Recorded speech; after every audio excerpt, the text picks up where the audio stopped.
আসসালামু আলাইকুম ওয়া রাহমাতুল্লাহ। প্রিয় ভাইরা, চলুন মুফতি আরিফ বিন হাবিবের এই ভিডিও ক্লিপটি আগে আমরা দেখে নিই। জি, আসসালামু আলাইকুম। ভাইয়ের কাছে গাড়িটা বিক্রি করলাম, একজো ফিল্টারটা। হুজুর কিছু কথা বলেন। স্মার্ট কার্ড সেন্টার, এখান থেকে আমরা একটা গাড়ি নিলাম, আলহামদুলিল্লাহ খুব ভালো। বিশেষ করে সাইফুল ভাই, উনি মহব্বতের মানুষ, আলহামদুলিল্লাহ। তারা যথেষ্ট ওলামায়ে কেরামদেরকেও শ্রদ্ধা করে, সম্মান করে। এবং আপনারা যারা গাড়ি কিনতে চান, ইনশাল্লাহ এখানে আসতে পারেন। সুলভ মূল্যে এখান থেকে আশা করি গাড়ি পাবেন, সার্ভিসও ভালো পাবেন। এবং তাদের সবচেয়ে বড় গুণ হলো তারা সততার সাথেই ব্যবসাটা করতেছে। এবং গাড়ির কোনো যদি সমস্যা থেকে থাকে সেটাও তারা বলে দেয়, এবং গাড়ি কেমন মানের সেই বিষয়গুলো তারা আপনাকে বলে দেবে ইনশাল্লাহ। তো আশা করি এখানে আসতে পারেন এবং এখান থেকে সততার সাথে তাদের সাথে আপনারা ব্যবসা করতে পারেন, তাদের সাথে লেনদেন করতে পারেন। আসসালামু আলাইকুম। প্রিয় দর্শক, মুফতি আরিফ বিন হাবিব সাহেব তিনি একটা গাড়ি কিনেছেন। গাড়িটা হলো এক্সজি ফিল্ডার। এই এক্সজি ফিল্ডার গাড়িটা কেনার পর স্মার্ট কার থেকে তিনি গাড়িটা কিনেছেন। তারাও সততা ব্যবসা করে। আরিফ বিন হাবিব যেটা বললেন, এতে ইংলিশে একটা কথা আছে, একটা প্রবাদ আছে, honesty is the best policy. সততাই সর্বোৎকৃষ্ট পন্থা।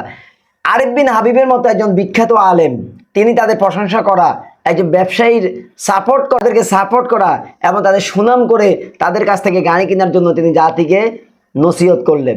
এটা কিন্তু বড় একটা ব্যাপার। এগুলো কিন্তু অনেকের ভিতরে আজকে নেই। আরিফ বিন হাবিব সাহেব এই গাড়িটা কেনার পর তিনি তাদের প্রসঙ্গে যে কথাগুলো বললেন, আমার খুব ভালো লেগেছে। প্রত্যেকটা ব্যবসায় যদি এরকম হতো তাহলে আলহামদুলিল্লাহ সমাজের চিত্র পাল্টে যেত। অথচ আমরা কি দেখি, ব্যবসায়ীরা, শুধু গাড়ির ব্যবসায়ী না, প্রত্যেক ব্যবসায়ী, তারা যদি তাদের ভিতরে কোনো গলদ থাকে, মালে কোনো সমস্যা থাকে, ওই গলদ, ওই সমস্যাটা কিভাবে তারা চালাবে, এটার জন্য তারা বিভিন্ন মিথ্যা আশ্রয় নেয়, বিভিন্ন ধোঁকাবাজি করে। এগুলি করেই তারা কিন্তু এই মালগুলি কাস্টমারের কাছে বিক্রি করে দেয়। কিন্তু আরিফ বিন হাবিব এদের কথা বললেন, এদের কাছ থেকে গাড়ি কিনলে, এদের গাড়িতে কোনো সমস্যা থাকলে এবং বিভিন্ন ভাবে কোনো রকম কোনো জামিলা কোনো কিছু থাকলে এটা তারা ক্লিয়ার করে দেয়। এরকম ব্যবসায়ী পাওয়া কিন্তু আজকের যুগে খুব কঠিন। এই জন্য তো কোরআনুল কারীম আল্লাহ বলেছেন, আমি ব্যবসাকে হালাল করেছি। ব্যবসা এত বরকত, এত বরকত, এটা আমরা অনেকে বুঝি না। এই যে কোরআনুল কারীমে আল্লাহ রাব্বুল আলামিন বলেছেন, হাদিসও এসেছে, সৎ ব্যবসায়ীরা কাল হাসরের ময়দানে শহীদদের সাথে থাকবে, নবীদের সাথে থাকবে, সলেহী সত্যবাদীদের সাথে থাকবে। এটা কিন্তু অন্য কাউকে বলে নাই। তাহলে ব্যবসায়ীদের মূল্য কোথায়, ব্যবসায়ীদের গুরুত্ব কোথায়, একবার চিন্তা করেছেন? তো আমি এই ভিডিওটা আপনাদের সামনে করার কারণ হলো দুটা। একটা হলো আরিফ বিন হাবিব সাহেব গাড়ি কিনেছেন এবং গাড়ি কেনার পরে তিনি কিনেছেন। আর দ্বিতীয়টা হলো যে তিনি এই গাড়িটা কেনার পর তিনি ব্যবসায়ীদের সামনে দিয়ে সত্য কথাগুলো তুলে ধরলেন, যে সম্মানজনক কথাগুলো তুলে ধরলেন।